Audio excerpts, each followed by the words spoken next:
सगळ्यांना असं झालं की भरत सर.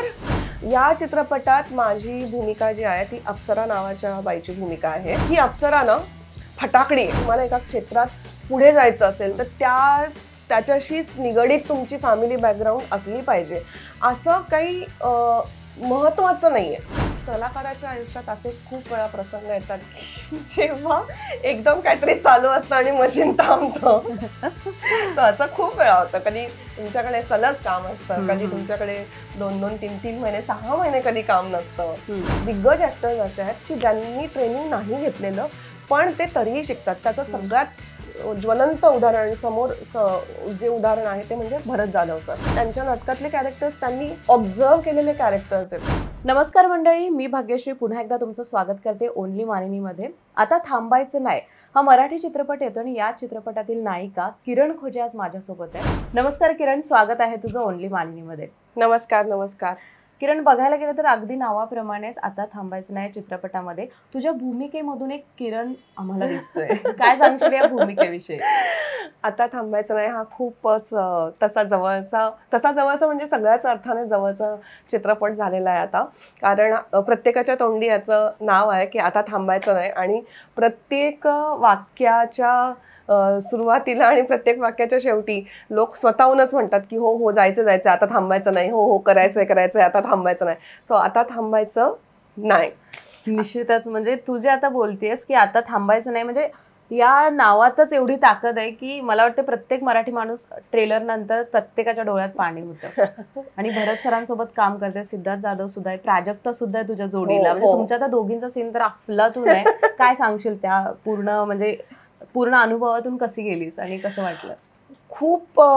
खूपच अफलातून अनुभव आहे आता थांबायचं नाही या चित्रपटाच्या पूर्ण प्रोसेसचा. आणि त्याचं श्रेय सगळ्यात पहिले जातं Shivraj Vaychal, Zee Studios, Bhavesh Janavlekar sir, Umesh Bansal sir आणि आमचे producer Tushar Hiranandani sir, Dharam Walia sir यांना. कारण अशा पद्धतीची कथा, कारण ही सत्य घटनेवर आधारित हा चित्रपट आहे आणि अशा पद्धतीची कथा इतकी इन्स्पायरिंग, म्हणजे तुम्ही जेव्हा चित्रपट बघाल तेव्हा तुमच्या लक्षात येईल की इतकी इन्स्पायरिंग स्टोरी जी आहे, इतकी इन्स्पायरिंग कथा जी आहे ती इतक्या छान पद्धतीने प्रेक्षकांसमोर आणण्याचा प्रयत्न केलेला आहे या सगळ्या टीमने. आणि ओंकार गोखले, शिवराज वायचळ यांनी ही कथा डेव्हलप केली, ती लिहिली छान. आणि अरविंद जगताप सरांनी याचे डायलॉग्स लिहिलेले आहेत आणि इतके सुंदर, तुम्हाला जे सगळी मजा येते ट्रेलर बघताना आणि हसू येतंय आणि नंतर म्हणजे थोडंसं डोळ्यात पाणी पण येतं असं आत्ताच भाग्यश्री म्हणाली. सर ह्याचं सगळं श्रेय म्हणजे ह्याच्या मेकर्सला आहे. कारण त्यांनी ज्या पद्धतीने म्हणजे जितका इन्स्पायरिंग आणि सेन्सिटिव्ह आणि गमतीशीर हा विषय आहे तितकंच इन्स्पायरिंग, हलका फुलका आणि गमतीशीर याचं शूटिंग पण झालेलं आहे. आणि अर्थातच भरत सर, म्हणजे ते डोळ्यात पाणी जे येतं त्या ट्रेलरच्या शेवटी किंवा पहिला जो टीजर आला होता त्याच्या शेवटी, ते म्हणजे भरत सर द ग्रेट, त्यांचं सगळं ते आहे. म्हणजे ते जे डोळ्यांनी त्यांनी जो काही अभिनय केलेला आहे म्हणजे आपण एक्सप्लेन नाही करू शकत. आम्ही नेहमी हे म्हणतो की ते जे धावण्याचा जो सिक्वेन्स शूट केला होता तर तेव्हा आम्हाला शिवराजने काही बॅक स्टोरी किंवा आम्ही कुठे धावतोय काय असं काहीच नव्हतं दिलं. फक्त त्याने आम्हाला सांगितलं होतं की धावा, असे कुठेतरी धावा तुम्ही जोरात. आणि आम्ही फक्त धावत होतो कारण लाईट जात होती तेवढ्या. आणि आम्हाला माहिती नव्हतं की हे कुठं वापरणार आहे, म्हणजे हा जो सिक्वेन्स शूट करतात ते कुठं वापरणार आहे. आणि जेव्हा त्याचाच पहिला टीजर आला तेव्हा म्हणजे आम्हाला ते बघूनच असं झालं की ओ माय गॉड. आणि भरत सर सगळ्यांच्या पुढे होते. तो शॉट जर तुम्ही बघितला तर तो असं मागून घेतलेला आहे की आधी शेवटची व्यक्ती, मग मध्ये, मग असं करत करत आपल्याला सगळ्यात शेवटी भरत सर दिसतात. सो म्हणजे आपण असं बऱ्याच वेळेला असं बघतो ना की इतके मोठे कलाकार आहेत की त्यांच्याकडे बघून आपण म्हणतो की हां असं काहीतरी करायचा प्रयत्न करूयात किंवा वाव हे किती. सो आम्हाला काहीच माहिती नव्हतं की भरत सर त्यांचे एक्सप्रेशन्स काय आहेत किंवा काय नाही. आणि इतकी घाई होती, शेवटचा दिवस होता तो शूटचा. तर जेव्हा आम्ही टीजर बघितलं ना तर तेव्हा आम्हाला सगळ्यांना असं झालं की भरत सर. सो त्यांनी त्यांचा एवढा 40 वर्षांचा जो एक्सपिरियन्स आहे तो म्हणजे कसा क्षणात आपल्या अभिनयातून आणला, डोळ्यातून, आणि त्यांचं ज्या पद्धतीने ते धावतायत आणि म्हणजे कुठेही आपल्याला अभिनय वाटत नाही आणि त्याच्यामुळेच आपण तितक्या जवळ जातो. खूप छान. म्हणजे मला वाटतं आता जितका तू एक्सपिरियन्स सांगितलास आणि ज्यावेळी तो रिअलमध्ये घेतलास तो फारच छान असेल. पण मला ऐकायला आवडेल की किती दिवसाचं शूट होतं? तुझं नाव काय आहे या म्हणजे पात्राचं नाव काय आहे आणि नक्की तुझी भूमिका कशी आहे यामध्ये? हे आम्ही साधारण 20-25 दिवस आम्ही शूट केलं. मुंबईतच शूट झालं सगळंच म्हणजे. आणि शाळेचं जे हे आहे, सिक्वेन्स आहे, सॉरी, तर तो आम्ही साधारण 15 दिवस आम्ही शूट करत होतो. त्यामुळे 15 दिवस आम्ही रोज सगळे भेटत होतो. आणि खरंच वातावरण म्हणजे आपण रोज जसं शाळेत जातो की चला आता आज शाळेत जायचंय, म्हणजे काही लोकांना असं होतं ना की अरे की शाळेत जायचंय, चला आता झालीये वेळ. तर ते कॅरेक्टर्स जरी तसे असले जे तुम्हाला सांग सांग भोलानाथ गाण्यात बघायला मिळतातच, पण ऍक्टर म्हणून आम्हाला फार उत्साह असायचा की हो सकाळी 6 वाजता आपल्याला पोहोचायचंय तिथे आणि सुरू करायचंय. सो तो एक खूप छान अनुभव होता पूर्ण 15 दिवसांचा शूटचा. या चित्रपटात माझी भूमिका जी आहे ती अप्सरा नावाच्या बाईची भूमिका आहे. आणि ती मला एका वाक्याचं ब्रीफ मला शिवराजने दिलं, एका शब्दाचं ब्रीफ मला शिवराजने दिलं होतं की ही अप्सरा ना फटाकडी आहे. सो मला त्याच्यातच असं झालं की वाव, आपल्याला करायला काहीतरी वेगळं मिळतंय. कारण आतापर्यंतच्या जेवढ्या भूमिका झालेल्या आहेत त्या सगळ्या सिरियस आहेत आणि त्या चांगल्या आहेत, पण आतापर्यंत मी नाटकातूनही जी कामं केली किंवा चित्रपट असतील, वेब शो असेल, तर त्यात सगळ्याच्यात कुठेतरी गंभीर भूमिकांचं जास्त हे होतं. आणि त्यामुळे मला पण असं वाटायला लागलं होतं की नाही नाही, आपण तर खूप मॅच्युअर आणि खूप गंभीर असे व्यक्ती आहोत आणि आपल्याला असं जरा शांत पॉइंट असंच असलं पाहिजे. त्याच्यानंतर आपोआप ते ट्रान्सफॉर्मेशन झालं, म्हणजे माझं असं गंभीरतेकडून फटाकडीकडे. फटाकडी म्हणजे तडतडी फटाकडी अशी ती अप्सरा आहे आणि खूप गोड कॅरेक्टर आहे ते. आणि ती स्वतः उभी राहते ठाम. म्हणजे तुम्ही जसं ट्रेलरमध्ये बघितलं असेल की प्राजक्ता आणि माझा जो सीन आहे त्याच्यात प्राजक्ता मला साथ देते, पाठिंबा देते. सो त्या आणि तिचा पाठिंबा मिळाल्यानंतर किंवा त्यांची जी काही जर्नी आहे सुरुवातीपासून तिथपर्यंतची, त्याच्यात ती कसे कसे निर्णय घेते हे तुम्हाला चित्रपटात नक्कीच बघायला मिळेल. निश्चितच आतापर्यंत आपण चित्रपटाविषयी बोललो, पण आता जसं तू किरण बोललीस की अक्षरशः म्हणजे तुम्ही शाळेत जाऊन शूट केलं असतं तर तुमची शाळाच भरवली होती, म्हणजे अभिनयाची पण शाळा भरवलीच असेल मला वाटतंय. आणि यानंतर जसा अप्सराचा प्रवास होत आला तसा एक तू स्वतः किरण म्हणून प्रवास केलेला आहेस आतापर्यंतचा, तो सुद्धा ऐकायला आवडेल थोडक्यात. म्हणजे कशी सुरुवात केलीस आणि इथपर्यंत कशी आलीस? या चित्रपटाच्या अनुषंगाने सांगायचं म्हणजे असं आहे की जसं या चित्रपटात आम्ही सगळे विद्यार्थी आहोत आणि गाण्यात जर तुम्ही बघितलं असेल की आम्हाला अजिबात म्हणजे आम्हाला शाळेत जायला आवडत नाहीये वगैरे वगैरे, तर तशीच मी पण होते लहानपणी. मला शाळेत जायला आवडायचं नाही कारण माझं काय पहिलीत असताना खूप शाळा बुडाली होती माझी, आजारी पडले होते, हात तुटला होता वगैरे वगैरे, आणि मग मला काही यायचंच नाही. त्यामुळे मी नंतर मला बोर व्हायला लागलं की अरे आपल्याला शाळेत गेलं की काही येतच नाही, आणि मग मला इंटरेस्ट गेला माझा. पण मला एक्स्ट्रा करिक्युलर ॲक्टिव्हिटीजमध्ये खूप मजा यायची. म्हणजे वक्तृत्व स्पर्धा, फॅन्सी ड्रेस स्पर्धा, भाषण असेल किंवा गाणं म्हणा. म्हणजे मी गायिका नाही आहे हे मला आता कळलेलं आहे, पण लहानपणी ते असं असतं ना की समूहगीत म्हटलं की हो नाही नाही मला पण घेतलंच पाहिजे. आणि मग मी काय म्हणजे आता मला समजतंय काही गायक आहेत आमच्या म्हणजे माझ्या शाळेतले, माझे वर्गमित्र जे आहेत त्यात तन्मय देवचके म्हणून आहे पुण्याचा, तर तो खूप सुंदर गातो. तो खूप छान त्याचे क्लासेस पण असतात आणि तो खूप वेगवेगळे अल्बम. तर आता मी त्याला ऐकते तेव्हा मला असं वाटतं की आपल्याला काहीच माहिती नव्हतं, आपण या लोकांवर म्हणजे यांना किती त्रास झाला असेल आपलं बेसुरा गाणं ऐकताना. तर अशी मी होते, म्हणजे सगळं ट्राय करून बघायचं, पण अभ्यास सोडून. कारण अभ्यासात मला अजिबात इंटरेस्ट वाटत नव्हता. त्याचं कारण मला समजत नव्हतं, म्हणजे की एखादा विषय आपल्याला समजला की आपल्याला इंटरेस्ट वाटतो ना त्याच्यात. तसंच या चित्रपटात पण आहे, तुम्हाला ते बघायला मिळेल. सो तसं माझ्या बाबतीत कुठेतरी होतं. पण जेव्हा मी 9वीत असताना पहिलं नाटक केलं आणि मी रंगमंचावर गेले, तर तेव्हा मला असं झालं की इथे मी स्वतःला एक्सप्रेस करू शकते. ही ती जागा आहे जिथे मला एक्सप्रेस करताना भीती वाटत नाहीये. आणि म्हणजे मला असं झालं की ते जे स्टेज आहे हे मला दिलेलं अंगण आहे, इथे मी बागडू शकते, इथे मी मला जे हवं ते मी करू शकते.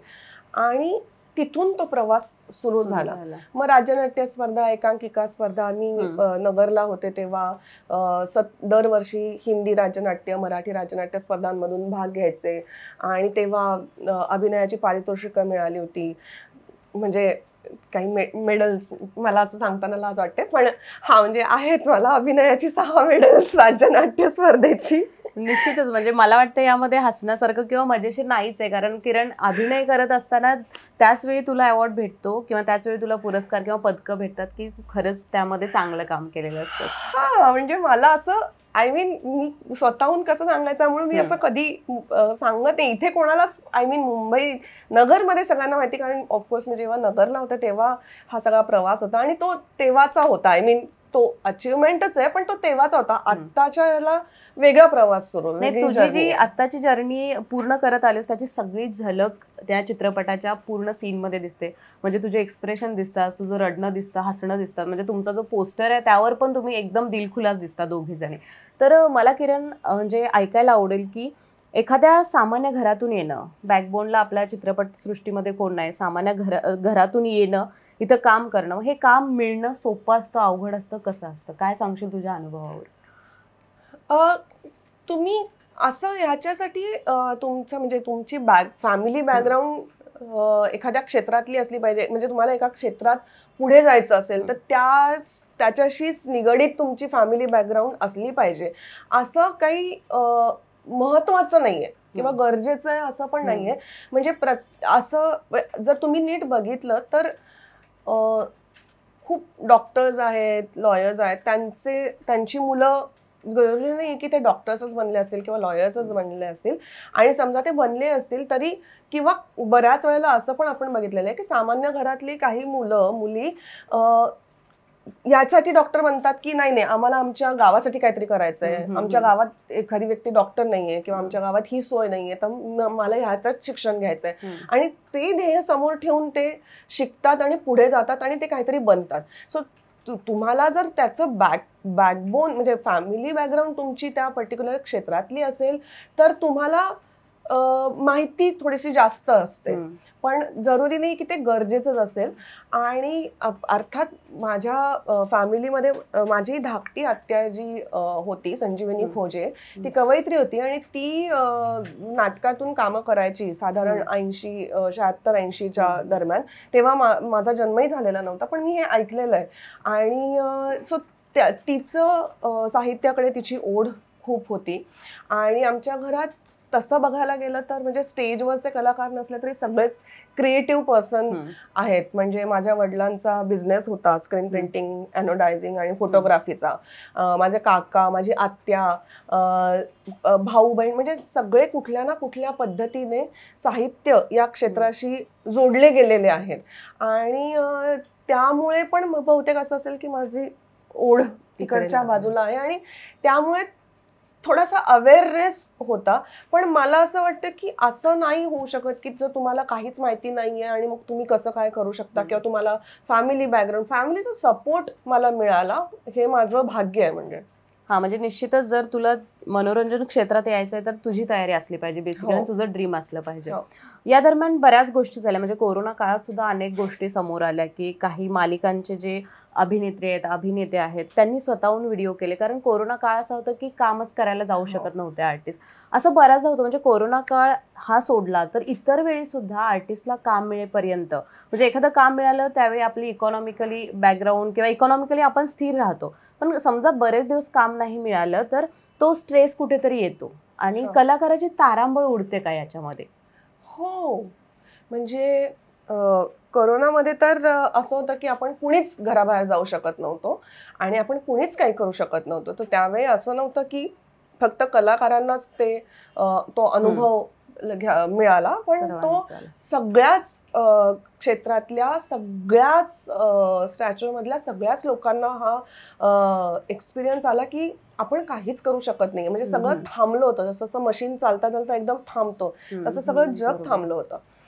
पण कलाकाराच्या आयुष्यात असे खूप वेळा प्रसंग येतात की जेव्हा एकदम काहीतरी चालू असतं आणि मशीन थांबतं असं खूप वेळा होतं. कधी तुमच्याकडे सलग काम असतं, कधी तुमच्याकडे 2-2, 3-3 महिने, 6 महिने कधी काम नसतं. सो असे प्रसंग येऊ शकतात. म्हणजे ह्याच्यात काहीतरी वेगळं झालं असं नाहीये.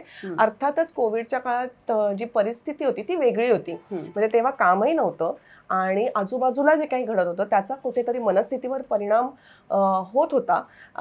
पण इतर वेळेस कलाकारांच्या बाबतीत असा गॅप येतो की तुम्ही एका म्हणजे असं काम कधी कधी, आणि तो गॅप इतक्याच महिन्यांचा असेल, इतक्याच वर्षांचा असेल, इतक्या दिवसांचा असेल हे नाही सांगता येत. आणि ते बाय चॉईस पण कधी कधी असतं की काही काही कलाकार जे आहेत ते ठरवून असा विचार करतात की ओके ठीक आहे, मी इतके वर्ष किंवा हे सतत एकाच पद्धतीचं काम केलंय, तर मला थोडासा ब्रेक हवाय सो दॅट मी माझ्या क्राफ्टवर थोडं काम करू शकेन. निश्चितच किरण, म्हणजे यानंतरचा माझा प्रश्न थोडासा डीप यासाठी असेल, कारण प्रत्येक क्षेत्रात आता आपण बघायला गेलं तर AI आलेला आहे, वेगवेगळे बदल होत आहेत, तंत्रज्ञान विकसित होत आहे आणि बऱ्याचदा आता सोशल मीडियाचा इन्फ्लुएन्स इतका आहे की सोशल मीडियाच्या माध्यमातून सुद्धा अनेक लोक स्क्रीनवर आपल्याला दिसतात. पण हे सगळं होत असताना तुला असं वाटतंय का कुठेतरी प्रत्येक क्षेत्रात येणाऱ्या व्यक्तीचा किंवा प्रत्येक पर्सनल व्यक्तीचा बी प्लॅन जसा रेडी असतो तसा कलाकाराचा सुद्धा बी प्लॅन असला पाहिजे? कारण एखादा कलाकार त्याच्या कलेमध्ये निपुण असला तर त्याला वाटत नाही की आपण बी प्लॅन करावा, पण एक परिस्थिती बघता किंवा समोरच्या गोष्टी आपल्याला दिसत असताना बी प्लॅन असला पाहिजे का या इंडस्ट्रीमध्ये? हे खूप इंडिव्हिज्युअल अप्रोच आहे हा. कारण काही म्हणजे असं मलाही खूप वेळा असं वाटलं की नाही आपल्याला हे आलं पाहिजे किंवा ते आलं पाहिजे. म्हणजे मला अभिनय येतो आणि अभिनय ह्याच्यातच मला जास्त रस आहे. जेव्हा माझ्याकडे काम नव्हतं, मी आल्यानंतर किंवा मी जेव्हा मुंबईत आल्यानंतर इतर लोकांना, इतर कलाकारांना बघितलं तर खूप कलाकार असे आहेत जे ऍक्टर आहेत पण ते लिहितात सुद्धा किंवा ते म्हणजे सिरियल लिहितात आणि सो त्यांच्याकडे ती कला आहे. सो ती कला असणं पण गरजेचं आहे. म्हणजे आता माझ्याकडे ऍक्टिंगचं काम नाहीये तर चला मी आता सिरियल लिहिते किंवा मी काहीतरी दुसऱ्या पद्धतीचं काहीतरी ह्याच क्षेत्रातलं दुसरं काहीतरी काम करते. तर ते तुम्हाला जमत असेल तर तुम्ही करा आणि तुम्हाला आनंद वाटत असेल तर तुम्ही करा. आणि दुसरी गोष्ट प्लॅन बी काही हे परिस्थितीवर पण डिपेंड असतं. प्रत्येक कलाकाराची किंवा प्रत्येक व्यक्तीची रादर जर्नी वेगळी असते. म्हणजे घरापासून ते आता जिथे आहेत तिथपर्यंत प्रत्येकाच्या गरजा वेगळ्या आहेत, प्रत्येकाच्या प्रायोरिटीज वेगळ्या आहेत आणि आवश्यकता वेगळ्या आहेत. सो त्याच्यानुसार मला असं वाटतं की आपण ते ठरवलं तर असं चांगलं आहे, रादर दॅन की समोरची व्यक्ती हे पण करते ते पण करते तर मला पण आलं पाहिजे. किंवा एखाद्या व्यक्तीने हा निर्णय घेतलाय की नाही माझा प्लॅन ए आहे की मला फक्त ह्या पर्टिक्युलर गोष्टीत हेच काम करायचं आहे, म्हणजे ऍक्टिंग किंवा ह्या पर्टिक्युलर जॉनरामध्येच ऍक्टिंग करायची आहे, तर मी दुसरं काहीच करणार नाही.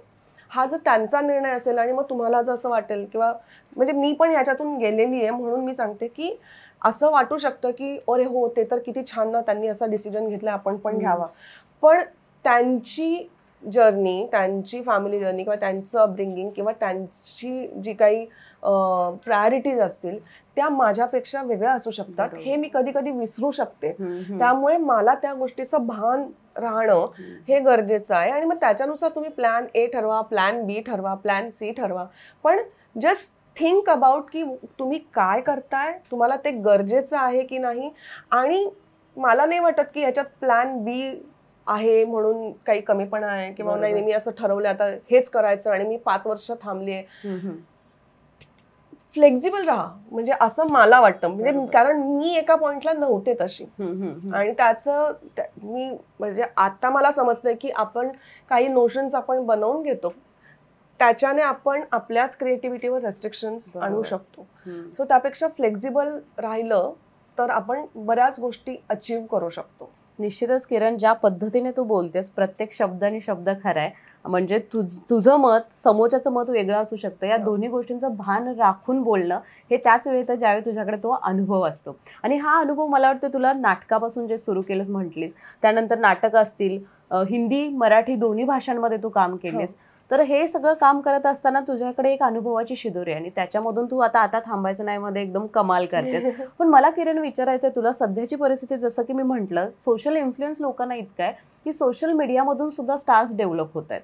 तर या बदलाकडे कसं पाहतेस एक कलाकार म्हणून? सोशल मीडियामधून स्टार्स डेव्हलप होत आहेत ह्याचा काय अर्थ मला कळलेला नाहीये. म्हणजे सोशल मीडियामधून लोकांना वाटते की सोशल मीडिया इन्फ्लुएन्सर हा आता आपल्यासाठी स्टार आहे, तर तिचे चाहते वाढतात, त्यानुसार तिला टीव्हीमध्ये, आता आपण जसं बघतो की टीव्हीमध्ये अनेक शो आहेत ज्यामध्ये इन्फ्लुएन्सर आपल्याला दिसत आहेत, किंवा एखाद्या सिरियल्समध्ये काम म्हण किंवा टीव्हीमध्ये काम मिळतं त्यांना.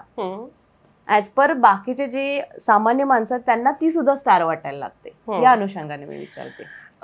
यात आता तू जो प्रश्न विचारलाय ना त्याच्यात एक मस्त गंमत आहे. बाकीच्या लोकांना ते लोक स्टार वाटतात. म्हणजे ती व्यक्ती स्टार आहे की नाही, आणि स्टार म्हणजे नेमकं काय म्हणायचंय ह्याला खूप व्याख्या आहेत. स्टारडम किंवा स्टार, मी स्टार आहे असं जर कोणी म्हणत असेल, किंवा ही व्यक्ती स्टार आहे बरं का, खूप मोठी स्टार आहे, म्हणजे त्याला खूप व्याख्या आहेत. अर्थात ते सोशल मीडियामध्ये स्टार असू शकतील, बिकॉज स्टार म्हणजे काय, चमकणे, बरोबर. तर मग ते सोशल मीडियावर चमकतात. कोणी फिल्म्समध्ये चमकतं, कोणी सिरियल्समध्ये चमकतं, कोणी नाटकांमध्ये चमकतं. सो ते नाट्यसृष्टीचे स्टार असू शकतात. सो स्टार असूच शकतात. आकाशात जसे असंख्य स्टार आहेत जे आपण मोजू पण शकत नाही, तसे ह्या इंडस्ट्रीत असतील, वेगवेगळ्या इंडस्ट्रीत असतील, खूप स्टार्स आहेत. आता अभिनय ह्या विषयावर जर आपण बोलायचं असेल तर मी प्रॉपर शिक्षण घेतलेलं आहे, मी ट्रेनिंग घेऊन आलेली आहे, आणि त्यामुळे मला त्याच्यातली माहिती आहे, टर्मिनॉलॉजी माहिती आहे, किंवा काही गोष्टी माहिती आहेत. पण याचा अर्थ असा नाही की माझं ते 3 वर्षाचं शिक्षण झालं आणि माझं संपलं, म्हणजे आय मीन शिक्षण संपलं. उलट ते जिथे आमचं NSD कम्प्लीट होतं 3 वर्षानंतर, खरी जर्नी तुमची त्याच्यानंतर सुरू होते. खरी जर्नी तुमची शिक्षण त्याच्यानंतर सुरू होतं, कारण तुमच्याकडे प्रॅक्टिकल अनुभव यायला लागतात, की तुम्हाला व्यावसायिक म्हणून तुम्हाला बाहेर काम करावं लागतं, आणि मग तुम्ही कशा पद्धतीने काम करता, तुम्ही काय काय शिकता. आणि जसं आम्ही ट्रेनिंग घेतलंय तसं बरेच दिग्गज ऍक्टर्स असे आहेत की ज्यांनी ट्रेनिंग नाही घेतलेलं पण ते तरीही शिकतात. त्याचं सगळ्यात ज्वलंत उदाहरण समोर जे उदाहरण आहे ते म्हणजे भरत जाधव सर. 40 वर्षांपासून ते काम करतायत, आणि आज ते म्हणजे ते जेव्हा काही नाटकाविषयी किंवा एखाद्या कॅरेक्टरविषयी बोलतात ना, तर मी ऑब्झर्व केलं, मी ऐकता मला असं झालं की हे जे सांगतायत, म्हणजे जे छोट्या छोट्या गोष्टी असतात, जे एखादा ज्याला अभ्यासू क्राफ्ट माहिती आहे तो जे सांगेल किंवा तो जो विचार करेल, करेक्ट प्रिसाइजली ते तीच गोष्ट सांगतात, की हे असा विचार कर म्हणजे मग ते कसं वेगळं डिलिव्हर होतं का ते बघ. याचा अर्थ ते असं नाही म्हणत आहेत की मी एवढं, म्हणजे मला लोक एवढं ओळखतात किंवा मी स्टार आहे आणि मी एवढं नाव कमवलेलं आहे.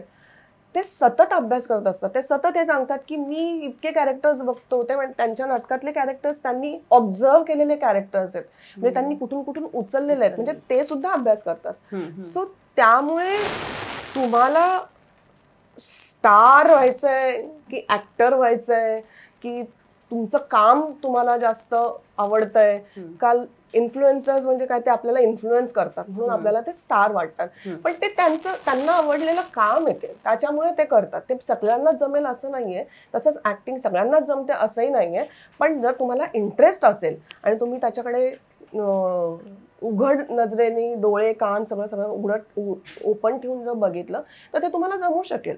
नाही जमणार अशातला भाग नाहीये. निश्चितच किरण. यानंतर माझा प्रश्न आहे की आतापर्यंतच्या प्रवासात आता थांबायचं नाही चित्रपट आहेच, पण आता थांबायचं नाही अशी मोमेंट आलेली का? त्या मोमेंट विषयी सांगशील का? म्हणजे त्यावेळी तू ठरवलंस आता हे सगळं झालेलं आहे, आता थांबायचं नाही. हा चित्रपटच आहे तो, ती मोमेंट. कारण जसं मी सांगितलं की मी खूप गंभीर भूमिका केलेल्या आहेत आणि खूप अशी थोडंसं अकाली समजूतदारपणा जो येतो आपल्यात तसं झालेलं आहे, आणि खूप असं आयुष्यात चढ उतार असतात, आणि तसे प्रत्येकाच्या आयुष्यात असतात. आणि जेव्हा असं होतं की आपल्याला एक पुशची गरज असते, ज्याच्यानंतर आपल्याला असं वाटतं की येस, याच्यानंतर आपण हे करू शकतो. मला असं वाटतं म्हणजे आता मी जितकं बोलतीये आणि जितकं पटापटा बोलतीये असं, किंवा मी इतकं जे बोलते, मी एवढा विचार पण नव्हता केला की मी असं काहीतरी एवढं सगळं बोलेन. पण हा जो चेंज झालेला आहे, किंवा कुठेतरी मी असं एका इंटरव्ह्यूमध्ये पण मी असं सांगितलं की या भूमिकेमुळे काय झालं, तर या भूमिकेमुळे ना मी जी लहानपणीची होते ना, ती मी स्वतःला म्हणजे ती मला मिळाली. कारण लहानपणी मी इतक्या माझ्या सगळ्या गोष्टी ऐकलेल्या आहेत शेजारच्यांकडून, बहिणीकडून, आई वडिलांकडून, म्हणजे की मी कशी होते, मी खेळायला जायचे तासन तास, मला काही फिकीर नसायची, किंवा मी बोलकी होते. तर मधला बराचसा काळ असा होता की तो तसा नव्हता. म्हणजे मी गप्प बसायचे, मला भीती वाटायची बोलायची, किंवा शाय जास्त होते. तो चेंज झाला.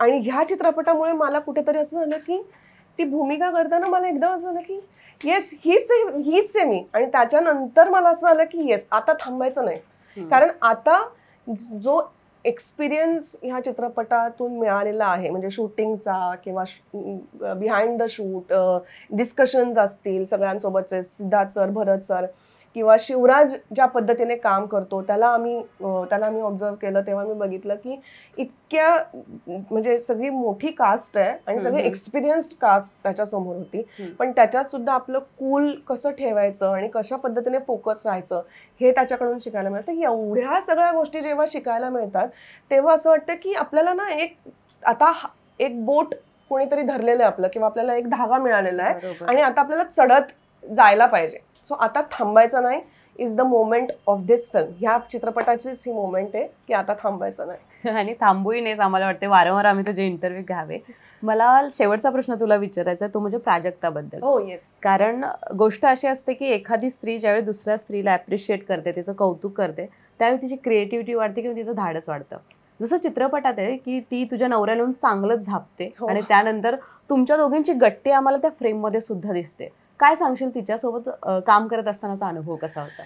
तिच्यासोबत काम करायचा अनुभव अतिशय मजेदार होता. कारण ती सगळ्यांनाच ती माहिती, आणि ती खूप छान ती काम करते. ती स्किट्स वगैरे आणि कॉमेडीचं टायमिंग तिचं खूप मस्त आहे. पण तिची विशेषता अशी आहे की तिचं कॉमेडीचं टायमिंग हे फक्त त्या एखाद्या स्किट पुरतं किंवा त्या एखाद्या चित्रपटापुरतंच नाहीये, तिचं कायम आहे. म्हणजे मी तिला ओळखत होते, मी पण काम नव्हतं केलेलं कधी सोबत. तर आणि ती अशी बोलता बोलता असं काहीतरी शब्दाची कोटी करून जाते. हो, मग मी नाही काही करणार असं, तुला नाही कळलं का काही, किंवा अशा पद्धतीने काहीतरी ती बोलून जाते. आणि तिचा तो म्हणजे ती ज्या पर्टिक्युलर टोन आणि एक्सप्रेशन्स मध्ये बोलते की मला असं म्हणजे मला इतक्या वेळा असं झालेलं आहे की ती काहीतरी सिरियस विषयावर आम्ही गप्पा मारतोय आणि तिने एकदम काहीतरी पटकन असं काहीतरी बोलून गेली आणि कमेंट केली की मला असं झालं की अगं तू, आणि हसू यायचं आम्हाला. तर ती म्हणे की तू म्हणजे आमची मैत्री अशी झाली ना की मी ऐकायचे आणि ती बोलायची. त्याच्यामुळे मला खूप मजा आली, कारण तिला ऐकणं हे इतकं मजेशीर आहे की एक तर ती खूप चांगली को ऍक्टर आहे, तुम्हाला खूप सपोर्ट करते ती. आम्ही दोघी सतत सोबत असतो. म्हणजे आमचं असं झालं की तुम्ही चित्रपट बघितला तर तुम्हाला असं कळेल की अप्सरा आणि जयश्री या घट्ट मैत्रिणी असतात. म्हणजे घट्ट, त्या एकमेकींसाठी काही करू शकतात अशा त्या मैत्रिणी आहेत. तसंच प्राजक्ता आणि किरणचं झालं असं मी म्हणेन की त्या बॉन्डिंग मध्ये, कारण त्या पूर्ण वर्गात आम्ही दोनच म्हणजे विद्यार्थिनी ज्या आहेत त्या दोनच आहेत आम्ही फक्त. सो त्यामुळे पण आमचं बॉन्डिंग अजून जरा जास्त झालं. सो आणि अजूनही आमचं असं, ती मला कारण माझं नाव किरण खोजे आहे, तर ती मला शॉर्ट फॉर्म मध्ये किखो म्हणते, आम्ही तिला प्राजू म्हणतो. म्हणजे वेगवेगळ्या नावांनी आम्ही एकमेकींना हाक मारतो. आणि असं बॉन्डिंग खूप रेअरली होतं की तुम्ही कधी फोन केला तरी तुम्हाला माहिती की समोरची व्यक्तीशी तुम्ही जेव्हा बोलताय तेव्हा तुम्हाला खूप आनंद होतोय. सो अशी प्राजक्ता, आणि प्राजक्ता खूप उत्तम ऍक्टर आहे. तिचं साहित्याविषयीची जाण तिला खूप आहे. तिच्यात म्हणजे कविता वगैरे आणि अशा गोष्टी तिच्या तोंडावर असतात. ती पटकन एखाद्या लेखकाचं, एखाद्या कवीचं नाव घेऊन तुम्हाला त्याच्याविषयी सांगू शकते. तिचा अभ्यास खूप आहे इतर परिस्थितीची. So she is wonderful. निश्चितच. आणि म्हणून मला वाटतं तिला कॉमेडी क्वीन सुद्धा म्हणतात नेहमीच. जाता जाता शेवटी काय सांगशील प्रेक्षकांना आता थांबायचं नाही या चित्रपटाबद्दल? कधी रिलीज होतोय आणि कशा पद्धतीने लोकांनी अप्रोच झालं पाहिजे? आता थांबायचं नाही हा चित्रपट 1 मे रोजी प्रदर्शित होतोय, महाराष्ट्र दिनी, कामगार दिनी प्रदर्शित होतोय. त्या दिवशी सुट्टी आहे, त्यामुळे हा चित्रपट तुम्ही बघायला जा. हा चित्रपट चित्रपटगृहातच बघायला जा, कारण तुम्हाला त्याची मजा जास्त येईल. म्हणजे जशी मजा आम्ही घेतलेली अशी सामूहिक वर्गात बसून, तसं तुमच्या मुलांना, नातवांना, आजोबांना, मामा मामी सगळे घरच्यांना, मित्रमैत्रिणींना घेऊन गेलात की तुम्हाला तशी मजा, एकत्रित मजा जी आहे ती चित्रपटात बघायला मिळेल चित्रपटगृहात गेल्यानंतर. सो आता थांबायचं नाही हा चित्रपट 1 मे रोजी प्रदर्शित होतोय आपल्या सगळ्या जवळच्या चित्रपटगृहांमध्ये. चित्रपटगृहात जा आणि चित्रपट बघा, घरात थांबू नका. निश्चितच किरण, खूप साऱ्या शुभेच्छा ओनली मानिनीकडून सुद्धा. थँक्यू. खूप धन्यवाद, तू तुझा वेळ काढलास, आमच्या चॅनलवर आलास आणि इतकी छान मुलाखत दिलीस. प्रेक्षक तुम्हाला सुद्धा ही मुलाखत आवडली असेल तर नक्की लाईक करा, आणि जर तुम्ही अजूनही आमच्या चॅनलला नवीन असाल तर सबस्क्राईब करायला विसरू नका, कारण आता थांबायचं नाही.